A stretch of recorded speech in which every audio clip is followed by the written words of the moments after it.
Hi friends, welcome to my channel. ನಾನಿವತ್ತು ನಿಮಗೆ ಉಡುಪಿ ಸ್ಟೈಲಿನ ಸಾಂಬಾರು ಪುಡಿ ಹೇಗೆ ಮಾಡೋದೆಂದು ತೋರಿಸಿಕೊಡುತ್ತೇನೆ. ಈಗ ಫಸ್ಟಿಗೆ ಒಂದು 50 ಗ್ರಾಮ್ ಆಗುವಷ್ಟು ತೆಂಗಿನ ಎಣ್ಣೆಯನ್ನು ಹಾಕಿಕೊಳ್ಳಿ. ಸ್ವಲ್ಪ ಬಿಸಿಯಾಗಲಿ. ಅದು ಬಿಸಿಯಾದ ಮೇಲೆ 2 ಚಮಚ ಉದ್ದಿನಬೇಳೆ, 2 ಚಮಚ ಕಡಲೆಬೇಳೆ ಹಾಕಿ ಉರಿಯಿರಿ.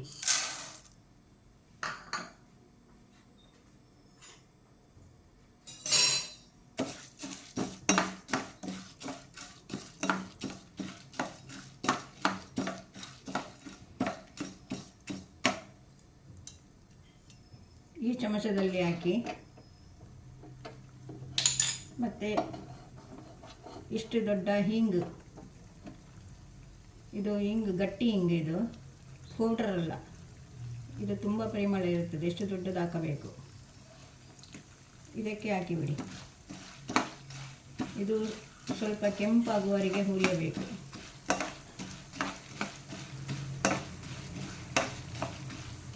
ತುಂಬ ಕೆಂಪಲ್ಲ, ಅದಾ ಕೆಂಪು ಬರಲಿ.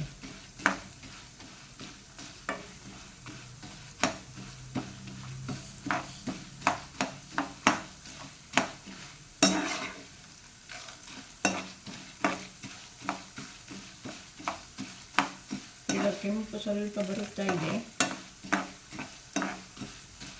ಬೆಂಕಿಯನ್ನು ತುಂಬ ಜೋರು ಇಟ್ಟುಕೊಳ್ಳಬೇಡಿ, ಮಧ್ಯಮದಲ್ಲಿ ಇಟ್ಟುಕೊಳ್ಳಬೇಕು. ಇಲ್ಲದಿದ್ದರೆ ಬೇಳೆಗಳು ಕಪ್ಪಾಗಿ ಬಿಡುತ್ತದೆ.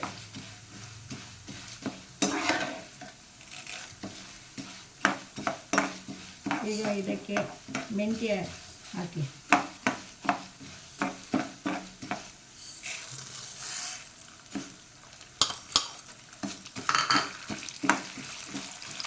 ಇದರಲ್ಲಿ 1.5 ಚಮಚ ಹಾಕಿ, ದೊಡ್ಡ ಚಮಚದಲ್ಲಿ.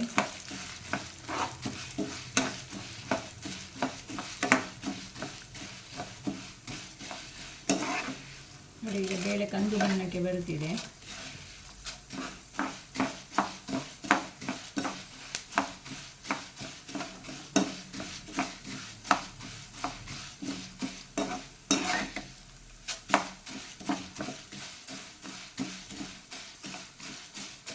ಈಗ ಒಂದು 100 ಗ್ರಾಮ್ ಜೀರಿಗೆ ಹಾಕಿ.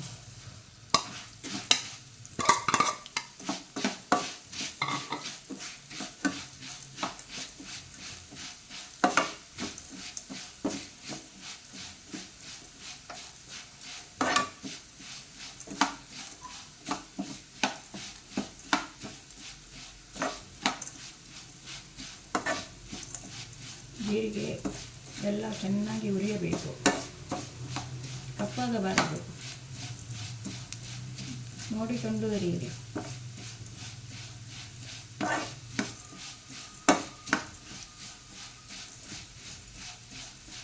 ಹೀಗೆ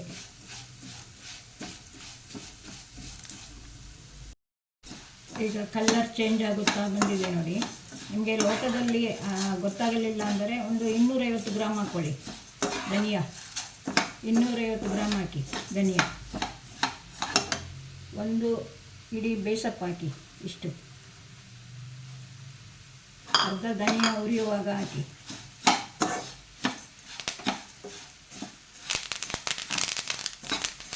ನೋಡಿ, ಕೆಂಪಾಗುತ್ತಾ ಬಂದಿದೆ. ಇದು ಸ್ವಲ್ಪ ಕಲ್ಲರ್ ತಿರುಗಬೇಕು. ಧನಿಯಾ ಕಲ್ಲರ್ ತಿರುಗಿದರೆ ಕೊತ್ತಂಬರಿ ಕರಟಿ ಹೋಗಬಾರದು, ಅದಾ ಕೆಂಪು ಬರಬೇಕು ಅಷ್ಟೇ. ನಿಮಗೆ ಪರಿಮಳ ಬರುತ್ತದೆ. ಎಣ್ಣೆ ಆಗ 50 ಗ್ರಾಮ್ ಹಾಕ್ಕೊಂಡಿದ್ದೆವು. ಈಗ ಇದಕ್ಕೆ ಒಂದು 25 ಗ್ರಾಮ್ ಹಾಕ್ಕೊಳ್ಳಿ. ಮೆಣಸು 400 ಗ್ರಾಮ್ ಹಾಕ್ಕೊಳ್ಬೇಕು. ಇದನ್ನು 2 ಸರಿ ಹುರಿದುಕೊಳ್ಳಬೇಕಾಗುತ್ತದೆ, ಒಂದೇ ಸರಿ ಹಾಕಿ ಹುರಿದುಕೊಳ್ಳಬೇಡಿ. 250 ಗ್ರಾಮ್ ಕೊತ್ತಂಬರಿಗೆ 400 ಗ್ರಾಮ್ ಒಣಮೆಣಸು ಹಾಕಬೇಕು. ಇದು ಸರಿ ಹುರಿದುಕೊಳ್ಳಬೇಕು. 500 ಗ್ರಾಮ್ ಹಾಕಿದರೂ ತೊಂದರೆ ಇಲ್ಲ. 250 ಗ್ರಾಮ್ ಕೊತ್ತಂಬರಿ. ಹೀಗೆ ಸಣ್ಣದಾಗಿ ಇಟ್ಟುಕೊಂಡು ಚೆನ್ನಾಗಿ ಹುರಿದುಕೊಳ್ಳಿ. ಹುರಿದುಕೊಂಡ ಮೆಣಸು ಹೀಗೆ ಗರಿ ಗರಿಯಾಗಿ ಬರಬೇಕು ನೋಡಿ, ಹೀಗೆ ತುಂಡಾಗಬೇಕು ನೋಡಿ.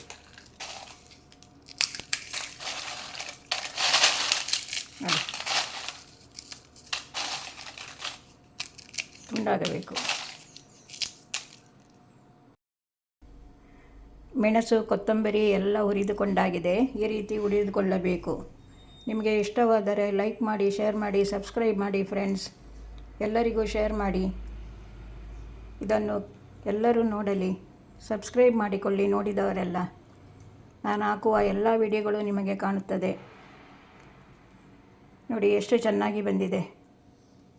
ಇದು 1 ತಿಂಗಳವರೆಗೆ ಬರುತ್ತದೆ. ಮಾಡಿಕೊಂಡಿಟ್ಟುಕೊಂಡರೆ ಯೋಚನೆ ಇರುವುದಿಲ್ಲ. ನಾವೇ ಮನೆಯಲ್ಲಿ ಮಾಡಿಕೊಂಡಿದ್ದೇವೆ ಎನ್ನುವ ಸಂತೋಷ ಕೂಡ ಇರುತ್ತದೆ. ಇದನ್ನು ಚೆನ್ನಾಗಿ ಆರಿದ ಮೇಲೆ ಪುಡಿ ಮಾಡಿಕೊಳ್ಳುವ. ಇದನ್ನು ಈಗ ಪುಡಿ ಮಾಡಿಕೊಂಡು ಬಂದಾಯಿತು. ಹುರಿದ ಸಾಮಗ್ರಿಗಳನ್ನು ನೋಡಿ, ಈ ರೀತಿ ಬರುತ್ತದೆ. ಸ್ವಲ್ಪ ತರಿತರಿಯಾಗಿರಬೇಕು. ಇದು ಸಾಂಬಾರಿಗೆ ತುಂಬ ಚೆನ್ನಾಗಿರೋದು, ಒಳ್ಳೆ ಪರಿಮಳ ಬರ್ತಾ ಉಂಟು. ನೀವು ಸಹ ಹೀಗೆ ಮಾಡಿಕೊಳ್ಳಿ, ತುಂಬ ಚೆನ್ನಾಗಿ ಬರುತ್ತದೆ. ಕಲರ್ ನೋಡಿ. ಓಕೆ ಫ್ರೆಂಡ್ಸ್, ಇನ್ನೊಂದು ವಿಡಿಯೋದಲ್ಲಿ ಸಿಗುತ್ತೇನೆ. ಬಾಯ್.